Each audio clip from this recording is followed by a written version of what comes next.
अब सुखदेव जी प्रहलाद चरित्र के विषय में बताते हैं। भगवान श्री हरि ने वराह अवतार धारण कर हिरण्याक्ष का वध कर डाला। यह सुनकर उसका भाई हिरण्यकश्यपु आग बुबला होकर मंदराचल पर्वत की घाटी में चला गया। वहां जाकर वह तपस्या में लीन हो गया। उसकी तपस्या के तप से देवता भी जलने लगे। सब ब्रह्मा जी के पास गए। ब्रह्मा जी ने उन्हें धैर्य धारण करने को कहा। स्वयं हिरण्यकश्यप के पास गए और कहा, पुत्र, तुम्हारी तपस्या सिद्ध हो गई, मैं तुम्हें वरदान देने आया हूँ। उसने कहा, यदि आप मुझे वरदान देना ही चाहते हो तो मुझे ऐसा वर दीजिए कि मेरी मृत्यु देवता, मनुष्य, नाग और दानव के द्वारा न हो। मेरी मृत्यु दिन में, रात में, भीतर, बाहर, पृथ्वी में, आकाश में किसी भी अस्त्र व शस्त्र से ना हो। मेरी मृत्यु 12 महीने में किसी भी महीने में न हो। ब्रह्मा जी ने कहा, तथास्तु। ऐसा वरदान पाकर वह निडर होकर मनमाने उत्पात करने लगा। हिरण्यकश्यपु के 4 बेटे थे। सबसे छोटे पुत्र का नाम प्रहलाद था। जब प्रहलाद माँ के गर्भ में था उस समय हिरण्यकश्यपु तपस्या करने गए थे। जिस पेड़ के नीचे वे तपस्या कर रहे थे उसी पेड़ पर एक सूआ बैठा था। जैसे ही वह तपस्या करनी प्रारंभ की, सूआ बोल उठा, नारायण नारायण नारायण। हिरण्यकश्यपु ने विचार किया, आज दिन ही खराब है। तपस्या करने बैठा और शत्रु का नाम आ गया, वापस आ जाते हैं। पत्नी कयाधु ने पूछा, अरे स्वामी, आप तो तपस्या करने गए थे, इतनी जल्दी कैसे आ गए? अरे हाँ, मैं गया तो था, परंतु पेड़ के ऊपर एक सूआ बैठा था जिसके नीचे मैं तपस्या करने बैठा और बैठते ही सूआ बोल उठा, नारायण नारायण नारायण, तो मैं आ गया। कयाधु ने सोचा, इन्होंने 3 बार तो नारायण का नाम ले लिया है। यदि ये 108 बार ये नाम ले लें तो एक माला पूरी हो जाएगी, पर 108 बार कैसे बुलवाऊं? फिर विचार किया और अब हर थोड़ी देर में आए और पूछे, अरे आप तपस्या से वापस क्यों आ गए? कैसे आ गए? अरे मैंने बताया ना, एक सूआ बोल उठा था, नारायण नारायण नारायण। फिर थोड़ी देर बाद अब वापस आती कयाधु, अरे मैं तो भूल ही गई, आप वापस कैसे आ गए? अरे मैंने बताया ना, सूआ ने मेरे दुश्मन का नाम लिया था, नारायण नारायण नारायण, तो मैं वापस आ गया। ऐसा करते करते कयाधु ने हिरण्यकश्यपु से रात तक 105 बार नारायण नारायण का उच्चारण करवा लिया। अब बचे 3 बार। अब कयाधु डर रही थी, ये 3 बार कैसे बोलेंगे, मैं कैसे पूछूं? भगवान का नाम लेकर रात को दूध का गिलास लेकर हाथ जोड़कर पूछती है, बस नाथ, एक बार अंतिम बार और बता दीजिए कि आप वापस कैसे आ गए? अरे मैंने कितनी बार बताया ना, मैं गया था, पेड़ के ऊपर सूआ बोल उठा, नारायण नारायण नारायण, और मैं वापस आ गया। कयाधु ने मन में सोचा, मेरा काम हो गया। ठाकुर जी ने भी कहा है, भाव अभाव कैसे भी नाम मेरा लो, बस मेरा नाम लेना चाहिए। इस 108 बार नाम लेने का प्रभाव ही था कि हिरण्यकश्यपु जैसे राक्षस के घर में प्रहलाद जैसा पुत्र हुआ। जिस प्रकार भगवान के गुण अनंत होते हैं, उसी प्रकार हमारे प्रहलाद के भी गुण अनंत थे। वह बचपन से ही भगवान के ध्यान में लीन रहता था और सारे दिन नारायण नारायण की धुन, श्रीमन नारायण नारायण, हरिमन नारायण नारायण गाता रहता था। श्रीमन नारायण नारायण, श्रीमन नारायण नारायण नारायण, श्रीमन नारायण नारायण नारायण, बद्री नारायण नारायण नारायण, बद्री नारायण नारायण नारायण, सूर्य नारायण नारायण नारायण, सूर्य नारायण नारायण नारायण, नारायण नारायण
प्रहलाद की ऐसी बातें सुनकर पिता ने उसे मारने के लिए तरह तरह के उपाय किए, जैसे मतवाले हाथियों से कुचलवाया, जहरीले सर्पों से डसवाया, पहाड़ की चोटी से नीचे फेंका गया, विषपान करवाया गया, खाना बंद कर दिया और समुद्र से गिरवाया, परंतु उसे कुछ नहीं हुआ। राक्षसों ने पूछा, तू मरता क्यों नहीं? तुझे जेल में बंद किया, खाना बंद रखा, तो भगवान तेरे लिए प्रसाद लेकर आ गए। हाथी से कुचलवाने के लिए भेजा तो वो भी तुझे प्रणाम करके निकल गए। पहाड़ से गिराया और हम सब ने तुझे समझाया, मान जा, तो तूने कहा तुम सब राक्षस यहाँ से जाओ। धरती को ऊपर आने में देर लगेगी पर मेरे ठाकुर को आने में देर नहीं लगेगी।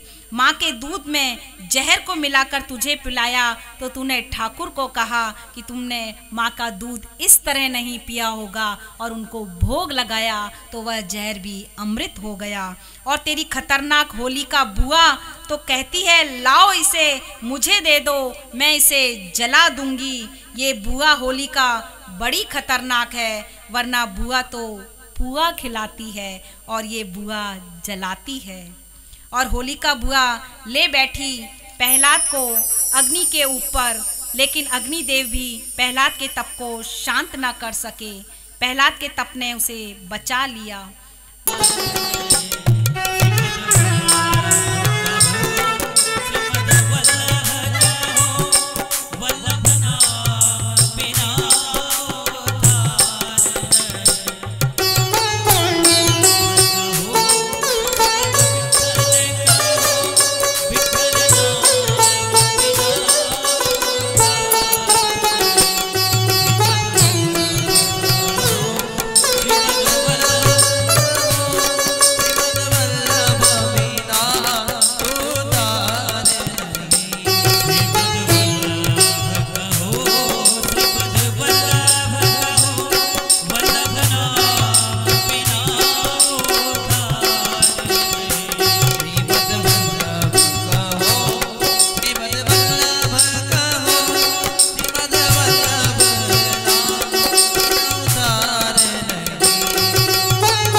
इसलिए लगाई थी कि अनिल भैया का मन छोटा छोटा हो रहा था, उन्हें जाने की इच्छा नहीं थी और वो 2-4 बार चक्कर लगा रहे थे, तो मैंने क्यों ना वल्लभाधीश की उनके साथ।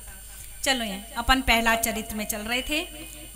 अग्नि के ऊपर लेकर अग्निदेव भी प्रहलाद के तप को शांत न कर सका। होलिका बैठी है अग्नि के ऊपर प्रहलाद को लेकर। दूसरे दिन पिता हिरण्यकश्यप आए, देखा होली जल रही है। तभी होली के पीछे से प्रहलाद जी ने हाथ जोड़कर कहा, प्रणाम पिताजी। पिताजी घबराए, तू बच गया, बुआ कहाँ है? प्रहलाद जी ने कहा, पिताजी बुआ तो धुआं हो गई। लेकिन देखिए बुआ ऐसी भी होती हैं, पापा की बहन होती है बुआ। दादी की बेटी होती है बुआ, दादा की लाडली होती है बुआ, हमारी बेस्ट फ्रेंड होती है बुआ, घर की रौनक होती है बुआ, पापा का मान होती है बुआ, बर्थडे पार्टी की शान होती है बुआ, माँ का अभिमान होती है बुआ, हमारी ढाल होती है बुआ, खुशियों का थाल होती है बुआ, कलाई का धागा होती है बुआ, राखी का इंतजार होती है बुआ, भाई दूज का त्यौहार होती है बुआ, और वैकेशन का फन होती है बुआ, और बड़ी बहन का एहसास होती है बुआ, और बड़ी बहन का एहसास होती है बुआ। आप सभी बुआओं को प्रणाम करते हुए मैं आगे प्रवेश करती हूँ।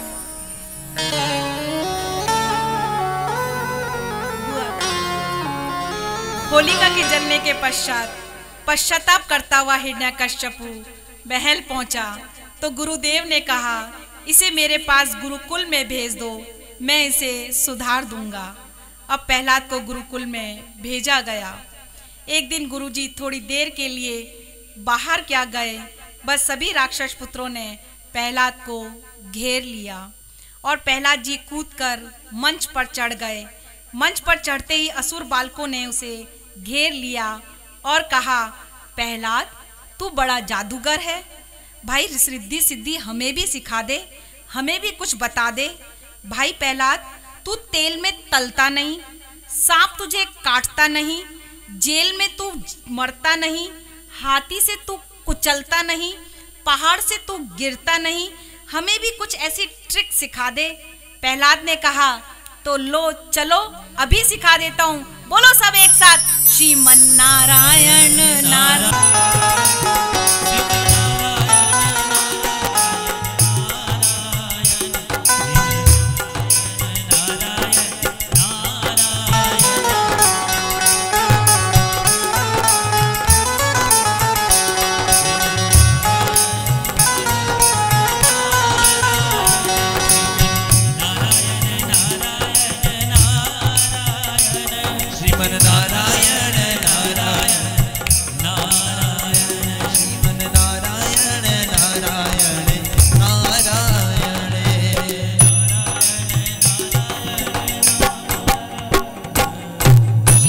रहे थे। गुरुजी ने दूर से देखा और चिल्लाए, अरे ये क्या हो रहा है? एक प्रहलाद ने नाक में दम कर रखा था, अब तो सारे गुरुकुल को प्रहलाद बना दिया। ऐसा सोचते ही भागे गुरुजी महल की ओर, जाकर हिरण्यकश्यपु को सूचना दी, आज तो पूरा का पूरा विश्वविद्यालय प्रहलाद हो गया। अब तो हिरण्यकश्यपु क्रोध से पागल हो गया। उसने सोचा मैं स्वयं ही इसका वध करूंगा। प्रहलाद को बुलाया गया। प्रहलाद हाथ जोड़कर अपने पिताजी के सम्मुख आए। हिरण्यकश्यपु ने कहा, तू किसके बल पर इतना इतराता है? प्रहलाद ने कहा, भगवान के बल पर। कहाँ है तेरा भगवान? प्रहलाद ने कहा, पिताजी आप गलत पूछ रहे हैं, आप ये पूछो मेरा भगवान कहाँ नहीं है। हिरण्यकश्यपु ने कहा, मेरे साथ तर्क करता है, बड़ी बड़ी बातें करता है। अच्छा आज देखता हूँ। सामने खम्भ था, क्रोध से बोले, क्या तेरा भगवान इस खम्भे में है? प्रहलाद ने विश्वास से कहा, हाँ पिताजी इसमें भी मेरा भगवान है। अगर नहीं होता तो इतने से छोटे से खम्भे पर इतना बड़ा भवन कैसे आधारित होता? तो अंदर ही अंदर प्रहलाद के विश्वास को देखते हुए हिरण्यकश्यपु को संदेह हुआ। उसके मन में विश्वास होने लगा कि कहीं सच में ही तो इसके अंदर भगवान नहीं है। अब हिरण्यकश्यपु को संदेह नहीं रहा। उसने मन ही मन उसे लग रहा था जैसे अभी आया अभी निकला। और जैसे ही मन में ये उथल पुथल उसके चल रही थी, जोर की हुक्कार भरते हुए अपनी दिग्गंबित गदा के द्वारा प्रहार किया। और उसी समय गड़ गड़ गड़ गड़ गड़ गड़ गड़ गड़ करते कंपन करते खम्भ फाड़ते निक्षोटर नागर को रूप भयानक है और एक खम्भ वितीर्ण हो गया और हमारे नरसिंह का अवतार हो गया। बोलो नरसिंह भगवान की जय हो। नरसिंह जयंती बहुत उत्सव के साथ मनाई जाती है और आज हमारे ठाकुर का जन्म हुआ है तो हम अति उत्साहित हैं। देखिए हमारा ठाकुर ने क्या क्या लीला की है। एकदम खम वितरण हो गया। जिनका आधा शरीर सिंह के समान था तो आधा शरीर नर के समान था। जिनके मुख से अग्नि की ज्वाला निकल रही थी, जिनकी आंखें मानो शिव का तांडव कर रही थी, मुखमंडल पर तेज था, मुख के अंदर से ज्वाला निकल रही थी, जिनकी अलकावलियों मानो लंबे लंबे बड़े बड़े अमावस्या की यात्री के समान काली थी, जिनके बड़े बड़े नाखून सारी की सारी प्रकृति को भयभीत कर रहे थे। नरसिंह भगवान प्रकट हुए और एक कीर्तन परमानंद दास जी का हमारी नरसिंह जयंती पर जो गाया जाता है उस कीर्तन के साथ आप भी हमारे ठाकुर के उत्सव में शामिल हुए।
हिरण्यकश्यपु सामने था।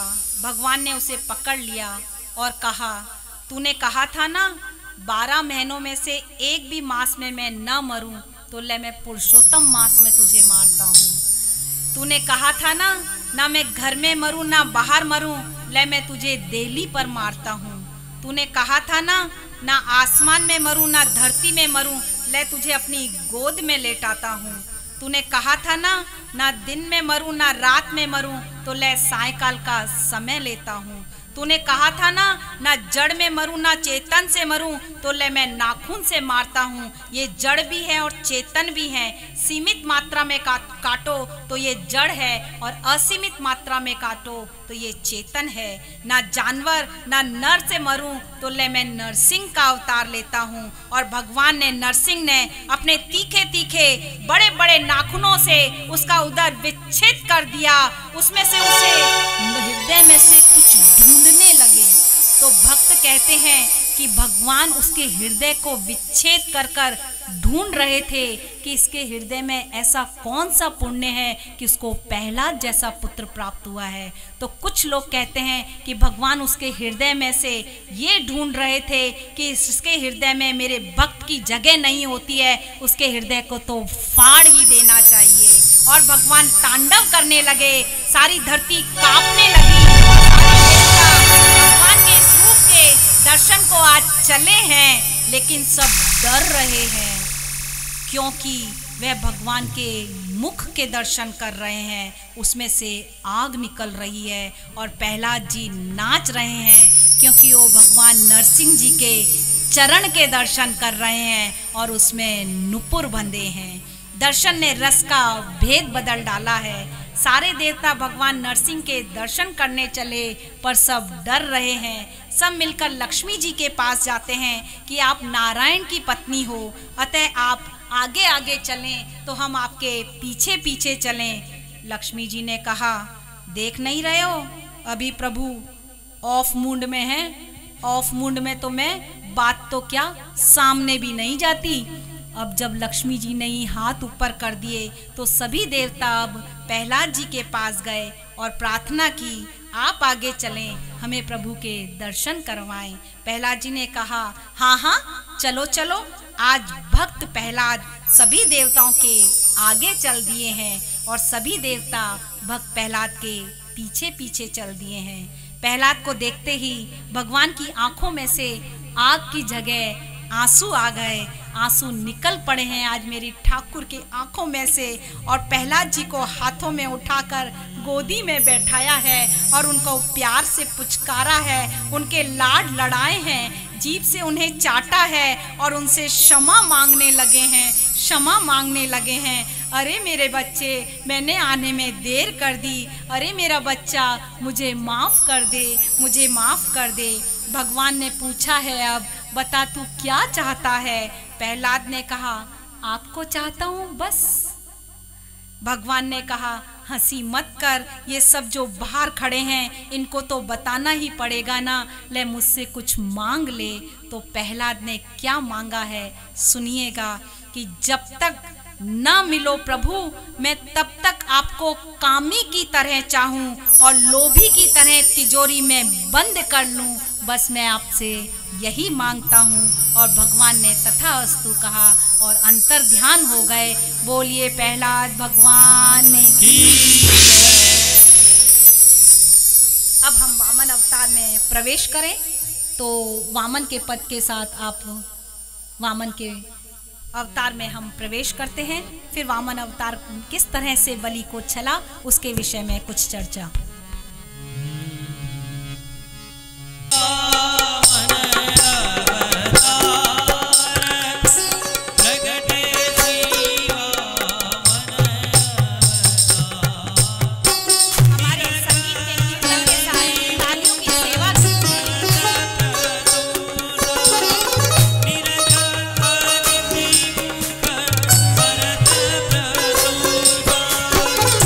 जग जीवन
मैं जयकारा इसलिए नहीं लगा रही थी क्योंकि इसका भावार्थ मुझे अभी यहाँ समझाना है, फिर अपन जयकारा लगाते हैं। कि जो ये पद गाया गया है उस पद का कुछ तो व्याख्या मैं करूं। अदिति नाम आया तो ये कैसे, कहाँ, क्या पद में नाम आए, तो इनकी व्याख्या क्या, ये है क्या।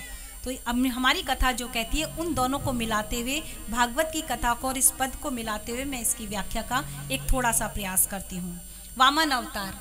आगे सुखदेव जी कहते हैं, इंद्र ने बलि को युद्ध में हराकर उसे मौत के घाट उतार दिया तो शुक्राचार्य जी ने संजीवनी विद्या के द्वारा उसे जीवित कर दिया।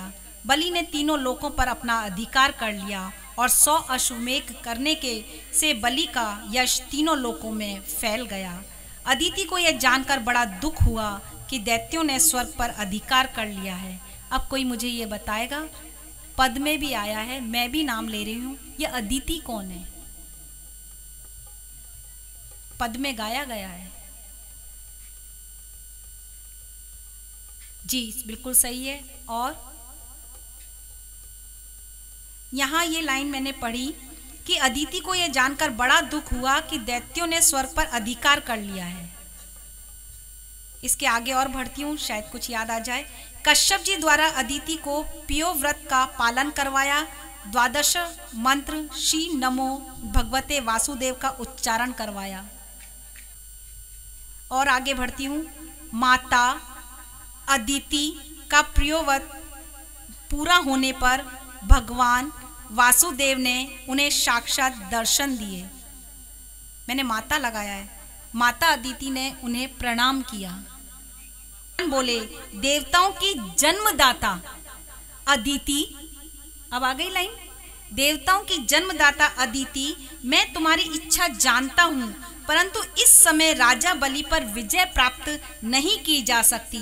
मैं उससे उसका राज्य नहीं छीन सकता क्योंकि बलि सब कुछ है पर अधर्मी नहीं है। लेकिन मैं तुम्हारा पुत्र बनकर, दोनों बात आई है, मैं तुम्हारा पुत्र बनकर तुम्हारी इच्छा की पूर्ति अवश्य करूंगा। मैं उससे उसका राज्य तो नहीं छीन सकता पर भीख में तो ले ही सकता हूँ। थोड़े समय पश्चात भगवान स्वयं अदिति के गर्भ से वामन के अवतार के रूप में प्रकट हुए हैं। भगवान वामन को पता चला कि राजा बलि नर्मदा नदी के उत्तरी तट पर भृंगुकच्छ नामक एक बड़ा अश्वमेघ यज्ञ का आयोजन करवा रहे हैं। वामन अवतार के रूप में उनका प्रकट हुए। बोलिए वामन भगवान की।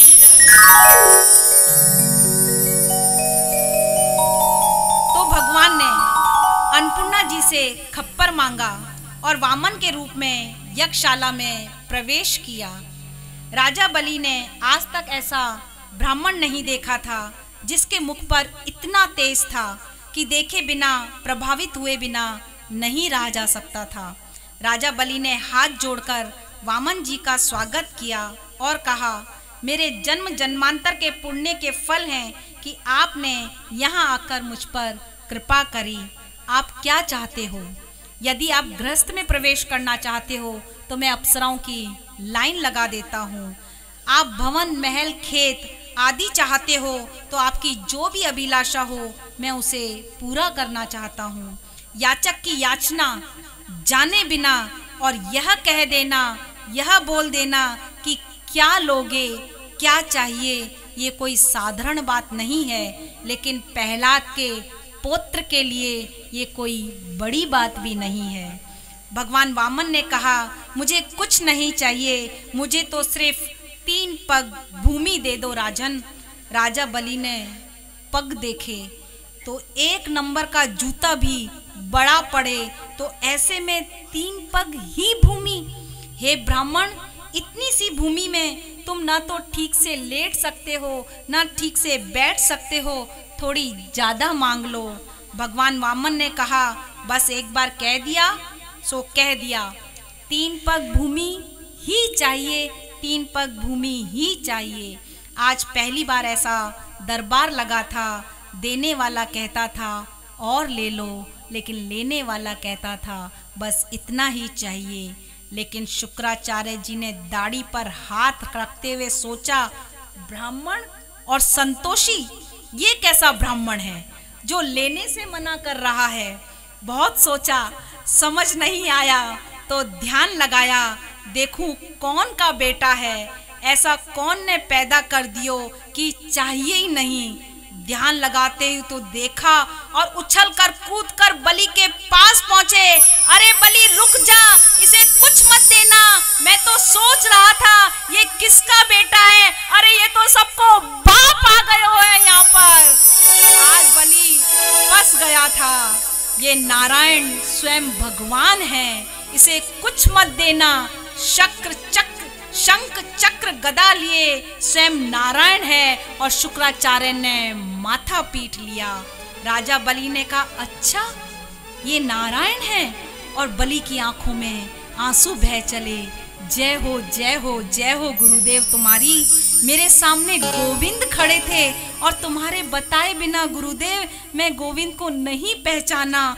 और गुरुदेव आपकी तो बहुत जय हो, लेकिन आज आप एक बात अधूरी कह गए। क्या? आपको कहना चाहिए था, आज चूक मत जाना, देने वाला आज खुद तेरे दरवाजे पर भिखारी बन के खड़ा है। आपको कहना चाहिए था, तू अपना सब कुछ दे दीजिए। आज ठाकुर के दरबार, आज ठाकुर भिखारी बन के वामन के अवतार में आए हैं। आप शास्त्र की मर्यादा को भूल गए। सबसे बड़ा गुरु शास्त्र है और मैं उसके पीछे बैठा हूँ। वो बोल सकता है जो मुझे शास्त्र ने बोलने का अधिकार दिया है। अगर इसको छोड़ दूं तो आप सबको भी मुझे छोड़ देना चाहिए।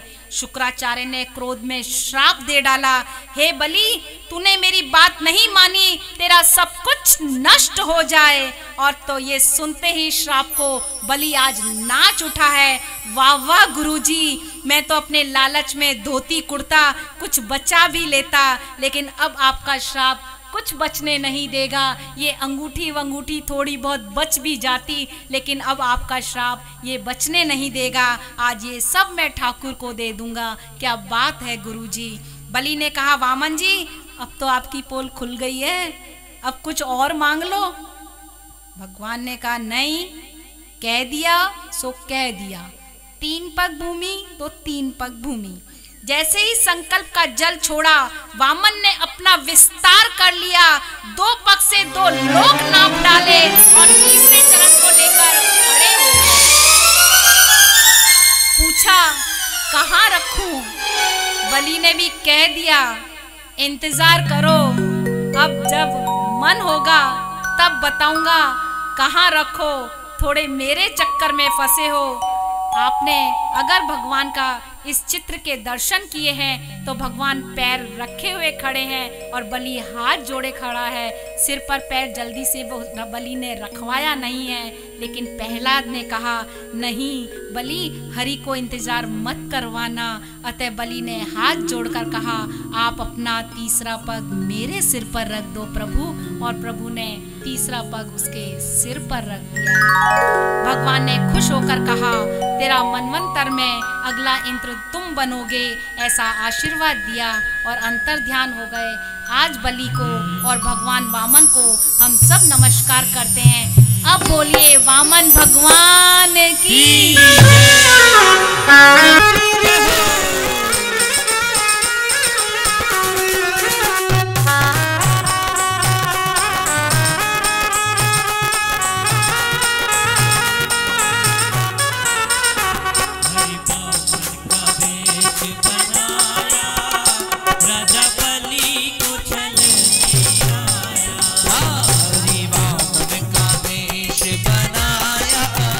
राजा बलि को चलने आया।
वामन अवतार के बाद हम मत्स्य अवतार की कथा में आगे प्रवेश करें कथा में।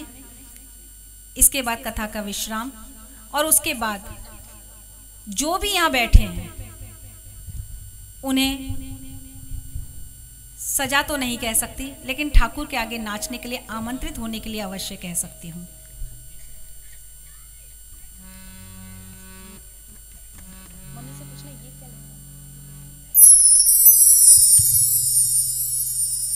काय के लिए ये तो हो गया, बर्थडे तो हो गया मांगी लाल जी, मामा जी का बर्थडे तो हो गया। आगे कल बच्चों को तैयार करके लाएं, कल नंद उत्सव है।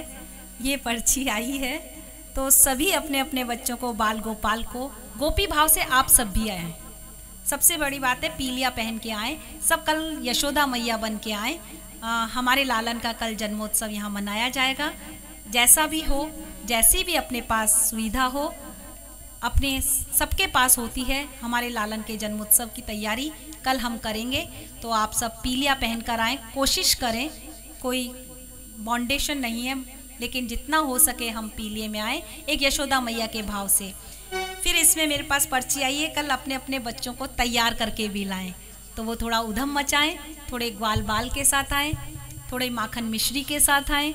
जैसा भी आपको जो सुविधा, जो अच्छा लगे, जिसके मन में जो भाव आए, चॉकलेट लुटाने का भाव आए, जो आपके मन में भाव आता है कृष्ण के प्रति, तो वो भाव आप अपने मन के साथ इस ठाकुर को, इस व्यासपीठ से आप सभी को नमन करते हुए अपने लाल और गोपाल की मंगनी को अपन कल अच्छे से मनाएंगे। पवन भैया वो पर्ची भी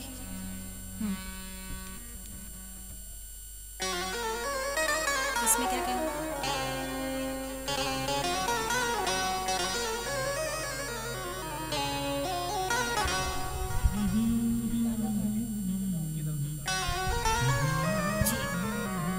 पुष्पांजलि जी का कल, पुष्पा जी का कल था जी, हो गया था जी, आज उनका, यादव जी का भी आज ही है। आवाज़ पहुंच गई होगी, है ना। यादव भाटिया जी का लालन गवर्नमेंट की तरफ से आज गायों के लिए दाना, तो एक बार जोरदार तालियों के द्वारा उनका स्वागत व अभिनंदन। दोनों ये सूचनाएं आप तक पहुंच गई हैं। ये गौ सेवा के लिए हमारे हाथ उठे हैं। एक दो हाथ उठने से काम नहीं चलेगा। हमारी 800 गौएँ हैं और ज़रूरी नहीं है कि हम सप्ताह जी में केवल 8 दिन की ही व्यवस्था करें। क्या हम 8 दिन तक ही खाना खाएंगे? क्या आगे भी खाएंगे? किसका? जी, ठाकुर जी का चिंतन और मनन करेंगे। जैसे हम हमारे जूते चप्पल बाहर छोड़कर आ गए हैं, लेकिन आप ऐसा मत करना कि यहाँ का तेरा तुझको अर्पण क्या लागे मेरा। 3 घंटे आप यहाँ बैठे हैं और 3 घंटे यहीं बैठकर, यहीं सुनकर, यहीं छोड़कर और जूते चप्पल पहनकर आप चले जाएं। ऐसा मत करना। यहाँ जो सुना है, यहाँ जो सीखा है, उसका चिंतन और मनन करना, क्योंकि सबका दिमाग अलग अलग होता है। 5 उंगलियां ठाकुर ने हमको ही एक जैसी नहीं दी। इधर से हाथ गोरा है, इधर से काला है, सबका एक जैसा विकास नहीं हुआ है। क्या पता कोई नई बात आपके दिमाग में से निकल आए और आपके चिंतन और मनन को, आपके जीवन के उल्लास को उत्सव में बदल दे। आप इस चीज़ पर थोड़ा विचार कीजिएगा। तो केवल जूते चप्पल तक ही हम सीमित ना रहें। इस उदाहरण के तहत वहाँ तुझको छोड़ा और वहीं से उसको लिया और यहाँ जो सुना वो यहीं छोड़ा। केवल गैदरिंग कलेक्ट करना हमारा मकसद नहीं है। आप यहाँ पर इकट्ठे हुए हैं तो भागवत कथा को सुनने के लिए इकट्ठे हुए हैं, यहाँ इसका चिंतन और मनन करने के लिए इकट्ठे हुए हैं। आज हमने तत्व को समाप्ति तो नहीं, विश्राम की ओर मैं ले जा रही हूँ। तत्व का खाली एक कथा बची है। कल मेरे ठाकुर का उत्सव मनाया जाएगा। उससे पहले गजेंद्र मोक्ष की कथा, आपके और हमारे जीवन की कथा चलेगी। उसके बाद समुद्र मंथन की कथा चलेगी। उसमें से जो मणि 14 मणि निकलेंगे उनकी कथा चलेगी। और उसके पश्चात राम जन्म होगा। राम जन्म भी मैंने मानस से नहीं उठाया है, वाल्मीकि रामायण से उठाया है। थोड़ी सी मैंने मेहनत ज़्यादा की है। मानस की आप सब सुनते आ रहे होंगे। हमारे मुरारी बापू इसके महारथी हैं। मानस उन्हें पूरा जबानी याद है। आपने अधिकतर उस राम कथा को सुना होगा, लेकिन मैंने यहाँ पर वाल्मीकि रामायण को उठाया है। आप उसे अच्छे से सुनिए, थोड़ी सी मेरी मेहनत को सार्थक कीजिए और फिर मेरे ठाकुर का जन्म, कृष्ण जन्म के साथ हम उस उत्सव को मनाएंगे। उसी के इंतज़ार में आगे कथा छोटी सी कथा है मत्स्य अवतार की कथा। उसके बाद हमारे प्रमोद भैया आपको भजनों के द्वारा सब चाहे अपने यथा स्थान पे खड़े होकर थोड़े से हिलें, पर हिलें जरूर। उससे आप ही का फायदा है कि आपका शरीर 3 घंटे से बैठा हुआ है, थोड़ा सा हिलेगा तो थोड़ा सा ऊर्जा का संचार होगा। छोटी सी मत्स्य अवतार की कथा के बाद आप सबको थोड़ा सा हिलना आवश्यक है। मत्स्य अवतार की कथा आगे चलकर भगवान मत्स्य अवतार की कथा आती है, जिसमें समुद्र में समस्त लोग डूब गया। उस समय ब्रह्मा के मुख से वेद प्रकट हुए। ब्रह्मा के मुख से वेद प्रकट हुए, जिन्हें हैग्रीव राक्षस ने चुरा लिया था। भगवान मत्स्य अवतार में वैदिक साहित्य का उन्होंने संरक्षण किया था। ये आगे चलकर मत्स्य पुराण के रूप में भी उपस्थित हुआ। जो सत्य व्रत है वो ही साहित्य की सुरक्षा कर सकता है, और ये साहित्य मेरे प्राण है, क्योंकि मैं साहित्य लिटरेचर से जुड़ी हुई हूँ। तो इस प्राण को मैं अपने हृदय में रखते हुए आगे इस कथा को विश्राम देते हुए एक भजन और कीर्तन के द्वारा आप सभी का आह्वान करती हूँ कि आप सभी ठाकुर के सामने नाचें, ताकि आपको दुनिया के सामने ना नाचना पड़े। जय श्री कृष्ण। कि दुनिया क्या जाने मेरी लगी शाम संग प्रीत, कि दुनिया क्या जाने मेरी लगी शाम संग प्रीत, कि दुनिया क्या जाने। ओ क्या जाने कोई क्या जाने, क्या जाने कोई क्या जाने, क्या जाने कोई क्या जाने, क्या जाने कोई क्या जाने। मुझे मिल गया, मुझे मिल गया, मुझे मिल गया मन का मीत, कि दुनिया क्या जाने। मुझे मिल गया मन का मीत, कि दुनिया क्या जाने। वो मेरी लगी शाम संग प्रीत, कि दुनिया क्या जाने।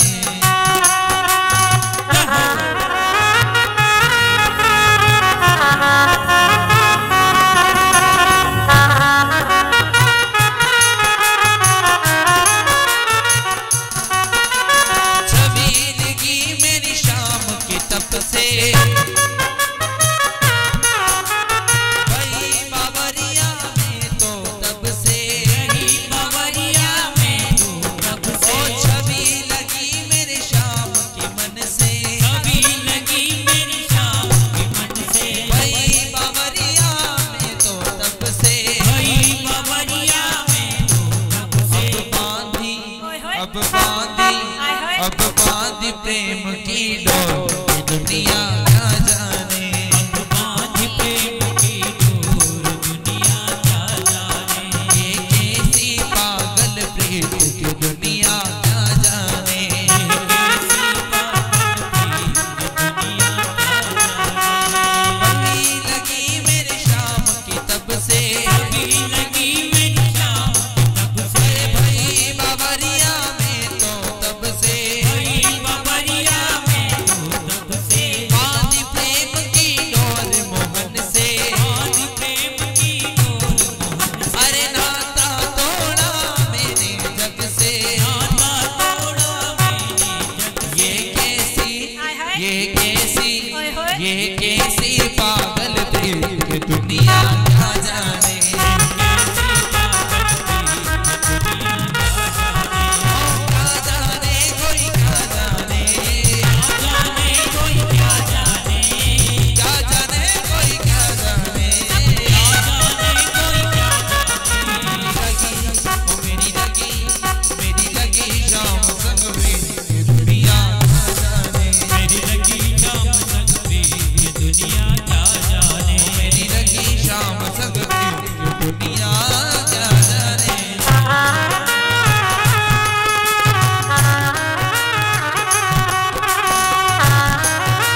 उठा संगी ये दुनिया क्या जाने, बाज उठा संगी ये दुनिया क्या जाने, मेरी लगी राम संग में तुझे दुनिया क्या जाने, मेरी लगी शाम संग में ये दुनिया क्या जाने, मेरी लगी शाम संग में तुझे दुनिया क्या जाने।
आरती गाओ बांके बिहारी तेरी आरती गाओ, बांके बिहारी तेरी आरती गाओ, आरती गाओ प्यारे तुझको रिझाओ, आरती गाओ प्यारे तुझको रिझाओ, हे गिरधर तेरी आरती गाओ, हे गिरधर तेरी आरती गाओ।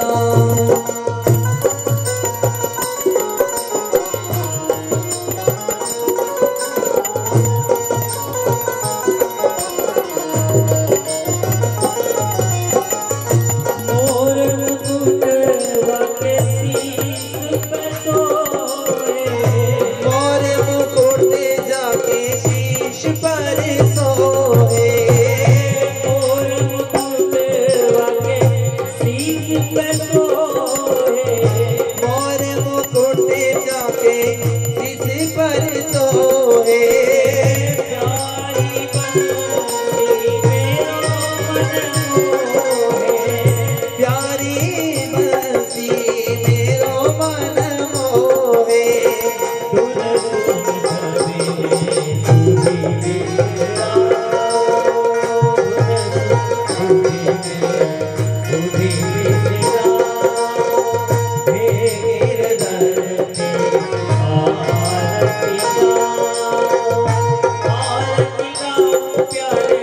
तुझको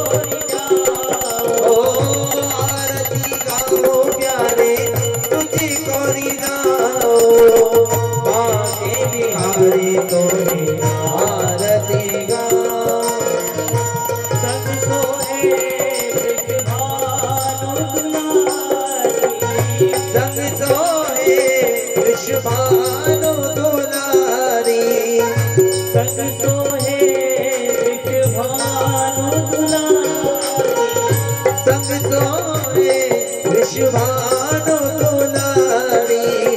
रसिक जनन की प्राणन प्यारी, रसिक जनन की प्राणन प्यारी, युगल कवि के में तो दर्शन पाओ, युगल कवि के में तो दर्शन पाओ। हे गिरधर आरती गाओ, हे गिरधर आरती गाओ। शरणागत के नाथ आप हो, शरणागत के नाथ आप हो, शरणागत के नाथ आप हो, शरणागत के नाथ आप हो। जीवन धन मेरे साथ आप हो, जीवन भर मेरे साथ आप हो। पल पल तुम्हारी कृपा मनाओ, ओ पल पल तुम्हारी मैं कृपा मनाओ। पल पल तुम्हारी कृपा मनाओ, हे गिरधर तोरी आरती गाओ। चरणों से निकली गंगा प्यारी, चरणों से निकली गंगा प्यारी, चरणों से निकली गंगा प्यारी, चरणों से निकली गंगा प्यारी। जिसने सारी दुनिया सारी, जिसने सारी दुनिया सारी, उन चरणों में बलि बलि जाओ, उन चरणों में बलि बलि जाओ। हे गिरधर मेरा आरती गाओ, हे गिरधर आरती गाओ। आके बिहारी तेरी आरती गाओ, बाके बिहारी आरती गाओ। आरती गाओ प्यारे तुझको रिझाओ, आरती गाओ प्यारे तुझको रिझाओ। आरती गाओ प्यारे तुझको रिझाओ, आरती गाओ प्यारे तुझको रिझाओ। हे गिरधर मेरी आरती गाओ, हे गिरधर तोरी आरती गाओ। हे गिरधर मेरी आरती गाओ, हे गिरधर तोरी आरती गाओ। हे गिरधर मेरी आरती गाओ, हे गिरधर तोरी आरती गाओ। आके बिहारी तेरी आरती गाओ, बाके बिहारी तोरी आरती गाओ। आरती गाओ प्यारे तुझको रिझाओ, आरती गाओ प्यारे तुझको रिझाओ। आके बिहारी तेरी आरती गाओ, बाके बिहारी तोरी आरती गाओ। आरती गाओ, आरती गाओ आरती गाओ आरती गाओ। छाटा लगे नीर का पाप जाए शरीर का, देवताभिवंदनम दशो दिशायाम अभिवंदनम, आत्माभिवंदनम झजमान अभिवंदनम, कष्ट निवारणार्थी मनोकामनां सिद्ध्यार्थकम महा। ओम सर्वमंगल